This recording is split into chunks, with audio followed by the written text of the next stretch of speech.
the upper left, playing for Platinum Heroes. This time it's for real. It's ShaDoWn.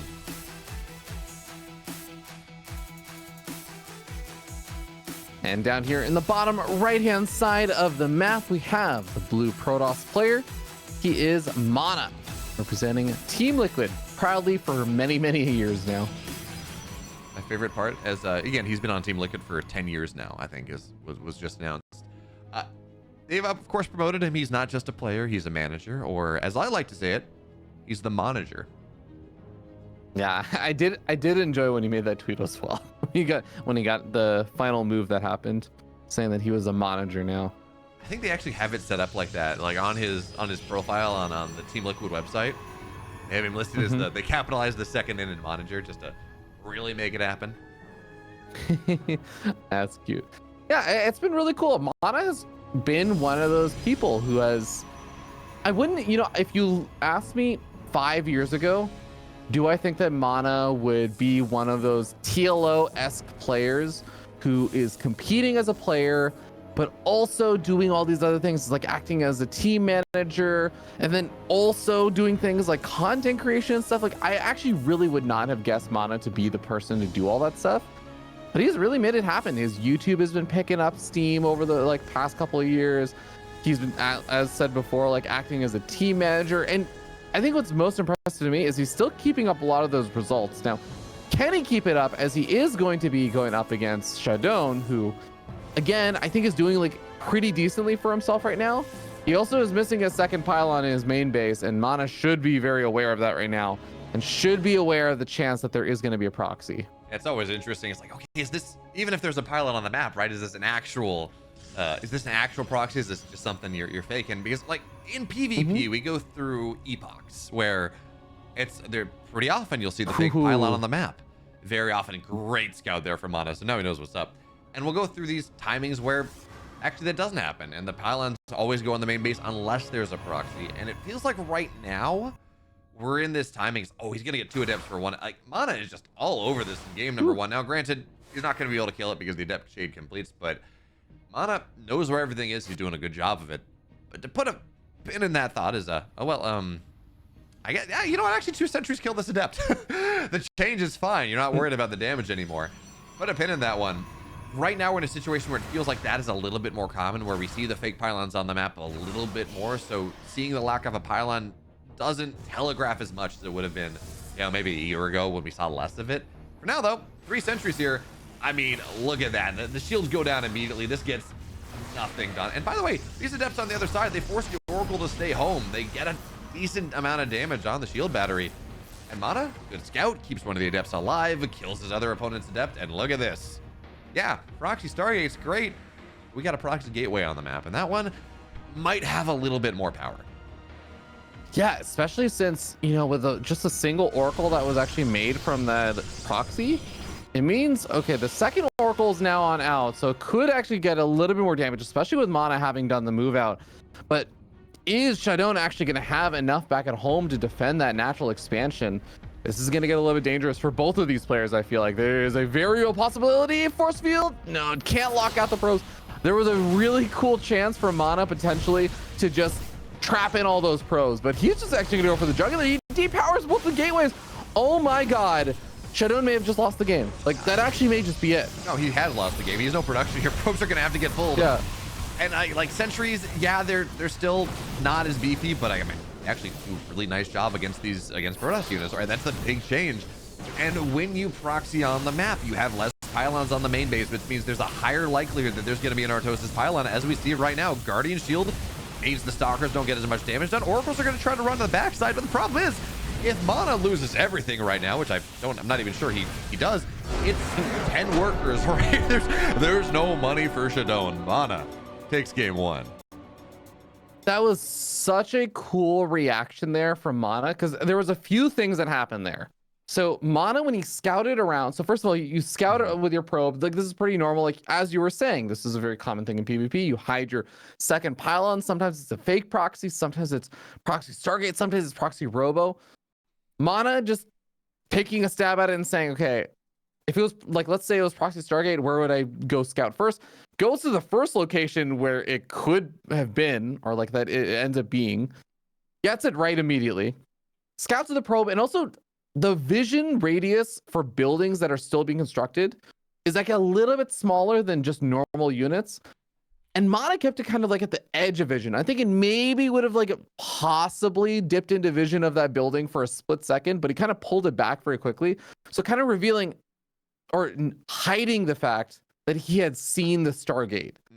So then when he gets up the shield battery and stuff back at home, yeah, there's that one adept that tries to move around. It ends up completing its shade, and you were talking about how it ends up taking all the damage. It actually gets picked off very quickly over there. It's because ShaDoWn didn't even necessarily know. Like, he sees the sentries there, sure. Maybe it was a mistake that he let that shade finish, but maybe he was also just thinking like, okay, well, maybe I can at least kill 1 or 2 probes here because there shouldn't be a shield battery or anything. There's no shield battery. The Oracle moving back home for ShaDoWn, I actually think was like a really cool decision.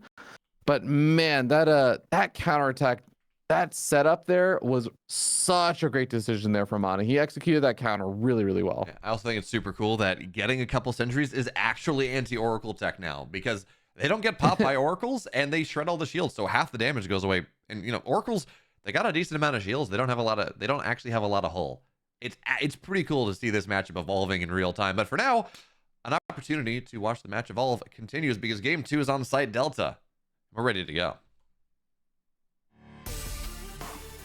And in the upper left, in the blue, he's up 1 off a really cool riposte from whenever ShaDoWn wanted to go for the proxy Stargate.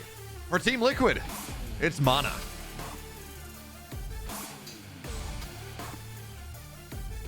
And down here in the bottom right-hand side of the map, we have the red Protoss player. He is ShaDoWn. Platinum Heroes. All right. Cool game number 1 start. And game number 2, we get to move on to Site Delta, which is a fun map for PvP because we oftentimes get to see the differences in how players decide to approach it, if they're going to go for that good old low ground gateway wall off, if they're going to gateway wall off with 2 gateways, if they're going to go for a fast nexus, if they're going to start up a zealot. I always love the start of these kind of PvPs on this kind of map where you have that high ground. There's actually some interesting decisions to make. I love, by the way, MaNa with the probe trying to be annoying, delay the cyber core going down a little bit. Just didn't quite pull it off. There's just so many spots that you can drop the cyber core. It's not like there's, you know, when you're trying to put a base, there's one spot you put a base in. So it's not really able to deny it, but that slows it down for a second. And it's cheeky, right? It's fun. I do think it's interesting that we're seeing ShaDoWn go 2 gate opener. So what this tells us, because, well, MaNa is going single gate expand on the low ground. What this tells us is ShaDoWn is probably going to drop a robo or a gateway, go for Stargate, something. If your opponent goes single gate expand and you go 2 gate on the high ground, you are behind. By default, you are behind if you do not go kill your opponent. It's how it is. So question now is, how does ShaDoWn look to respond? It's going to be a Stargate response. Interesting. Yeah, Stargate, and it's kind of funny because ShaDoWn also on the way out scouts out and sees that MaNa is also going for that Stargate as a part of the wall in. Oh, did he make it his way far? Was that far enough up the ramp to confirm if there was no nexus yet? I mean, I don't think it was, but I also don't know if it's going to matter too much. I mean, only real difference there is that MaNa maybe invested in like an extra stock or something before the nexus or something along those lines. I don't think it's going to matter too much. The funny thing is okay, paired oracles here. The funny thing is, as we look at this, the naturals are not that different. The Stargate timing is not that different. MaNa is actually down 2 workers because he committed to more on the ground a little bit earlier, or he saved up money to get that nexus, and it really wasn't all that much faster. So if not for this adept finding his way on the other side where there's no defense, it's gonna get like 4 probes. If not for that, I'd say, ShaDoWn's actually not in that bad of a spot, but he forces the Oracle to spend energy at home. Actually, Oracle's still got the pulse. This Oracle might run out of it. No, it's going to kill the Adept, but it does run out of all the other energy. So 4 probes go down. The Oracle totally depletes itself. And at least for ShaDoWn, he's got a Phoenix behind this. So he does have an answer to the Oracle of MaNa. MaNa is going to dive in, he's going to see what's up. And he's actually not going to opt into the ground-based play or to the Stargate play. He's going to just go and build a second Oracle, and He's gonna have to recall the first one, of course. And this value that MaNa got is kind of awkward right now. Oracle on the other side. Now, luckily, it has no energy, so the shield battery not being done is fine. But this is, it's good for MaNa, but it feels like it could have been better. Yeah, I'm still really liking this position for MaNa, just because he still is going to have like this opportunity where he's going to dive in with 2 oracles, and there's just a Phoenix out right now, which frankly is just not actually that much. Remember, like, there's no gateway units. There's finally getting warped in, but these 2 oracles can actually do quite a bit of damage, especially if they go over to the main base. Shield battery is not going to be enough, and 4 workers, 5 workers, 6 workers, 7, 8, 9 workers. I mean, this is already kind of game-ending damage here, Bale. Yeah, if you go up 12 workers and you're, I guess his natural's like not all that much faster, but if you go up 12 workers in this game in a PvP, when you have access to the exact same stuff that your opponent does, it's gonna take a lot of effort to go in and win the game. And somehow there's an adept in the main base too, because why not? Eventually, eventually it chunks through the shield battery, but not all that quickly. And hey, MaNa, you lost an oracle, right? There is that. There is that.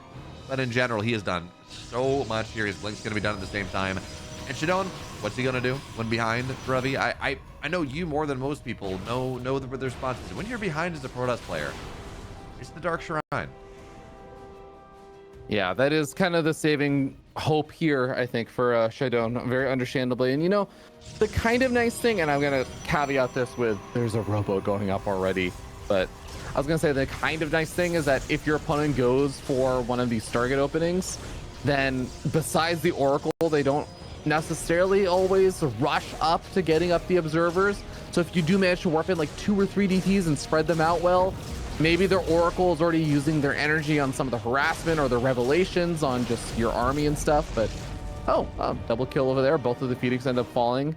So that is kind of nice. And like in theory, hey, he's killed off the Oracle there with the Phoenix. So there's less detection in theory. But the problem is the robotic facility is already finishing up at the same time as the Dark Shrine.